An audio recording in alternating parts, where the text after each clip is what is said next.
bahwa pada hari Jumat tanggal 6 September tahun 2024, penyidik KPK melakukan kegiatan penggeledahan terhadap salah satu rumah dinas penyelenggara negara berinisial AHI di wilayah Jakarta Selatan. Penggeledahan dilakukan penyidik terkait dugaan tindak pidana korupsi pengurusan dana hibah untuk Pokmas dari APBD Provinsi Jawa Timur 2019 sampai dengan 2022. Dari penggeledahan tersebut, penyidik melakukan penyitaan berupa uang tunai dan barang bukti elektronik. Selamat siang kepada seluruh rakyat Republik Indonesia dan kepada pemerintahan Republik Indonesia. Maraknya kasus korupsi di Republik Indonesia ini, teman-teman, sangat merajalela. Dan saya menilai bahwa ada kesengajaan atau ada suatu kejangan-jangan unsur pembiaran, atau ada sesuatu unsur yang membuka peluang bagi korupsi, atau yang membuka peluang bagi orang-orang supaya dapat melakukan korupsi. Mengapa? Karena hukumannya sangat ringan, teman-teman. Korupsi di Indonesia ini, teman-teman, sangat terjadi di beberapa tahun ini.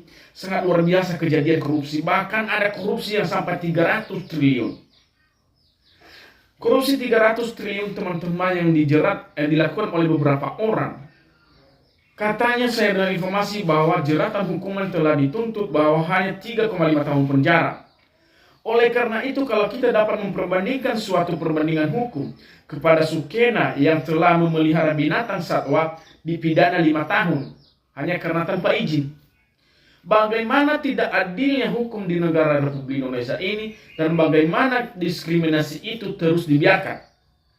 Bukannya pemerintahan tidak melihat, bukannya pemerintahan tidak mendengar, tapi ini saya dugaan ada kesengajaan pembiaran.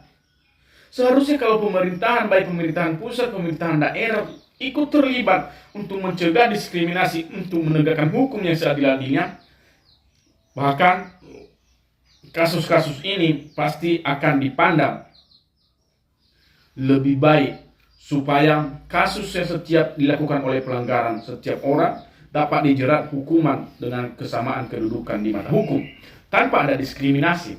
Tetapi karena ada pemainnya di dalam, merupakan juga penyelenggara negara, merupakan juga lembaga negara, merupakan juga dari bagian pemerintahan, bagaimana hukum tidak ada, bagaimana hukum itu tidak didiskriminasi bagi masyarakat biasa. Kita seakan-akan menjadi imbas kepada mereka, kita seakan-akan menjadi tumbal dari pemerintahan. Mengapa? Karena orang yang korupsi saja dibiarkan hanya dipidana 3,5 tahun. Kita masyarakat Indonesia yang baik, kita telah membayar pajak. Baik pajak bangunan ataupun pajak lainnya, pajak PPH, pajak retribusi, dan juga lainnya. Kita telah melakukan hal itu. Dan bahayanya sekarang karena pajak semakin naik, saya menilai bahwa jangan-jangan pajak ini sengaja dinaiki gara-gara untuk mengganti kerugian negara yang diakibatkan dari hasil korupsi. Sehingga pemerintahan berusaha bagaimana dia menaikkan tarif pajak kepada setiap rakyat Indonesia. Dan ini sengaja menyengsarakan kita, Republik Indonesia ini. Teman-teman, selain kasus korupsi yang 300 triliun, ada kasus korupsi lagi yang baru-baru ini, di mana ada dugaan kepada salah satu penyelenggara negara atas nama inisialnya AHI. Penyidik KPK kemarin telah menggeledah rumah dinasnya karena ada dugaan korupsi dana hibah APBN Provinsi Jawa Timur.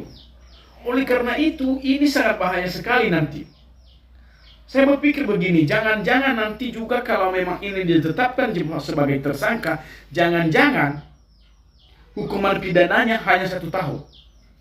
Sedangkan orang yang 300 triliun saja, apabila itu benar, hanya 3,5 tahun dipidana. Apalagi korupsi yang di bawah itu.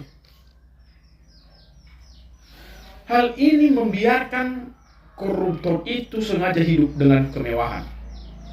Bagaimana dia tidak menjadi korupsi ketika hukumannya cuma seperti itu? Walaupun walaupun ada dasar negara bahwa akan disita harta kekayaannya. Tetapi harta kekayaannya yang disita itu tidak jelas. Bagaimana kalau harta kekayaannya dia sudah menanam saham di luar negeri? Apakah Anda bisa? Tentu tidak, karena berat untuk menyelusuri ke luar negeri. Teman-teman, hal ini menentukan kita sebagai Republik Indonesia adalah republik yang sangat jelek. Republik yang sangat membuka peluang bagi korupsi supaya melakukan korupsi.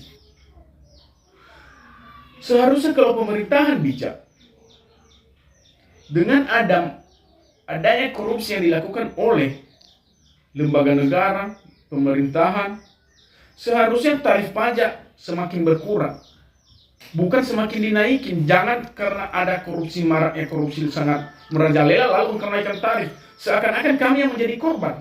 Seharusnya tarif pajak itu dapat diturunkan supaya tidak ada lagi peluang kepada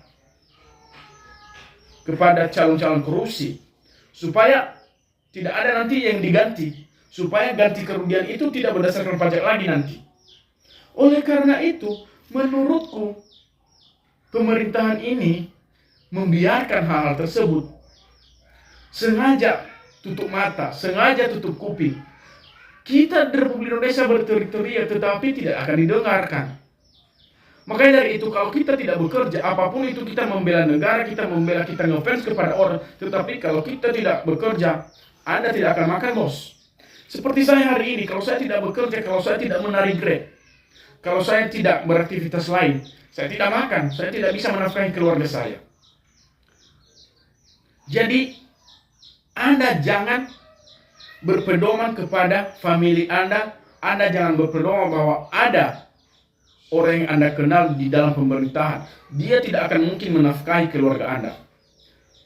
Oleh karena itu, jalan satu-satunya negara ini bisa baik adalah bubar, dan jalan satu-satunya negara ini tidak ada sistem pemerintahan otonomi daerah.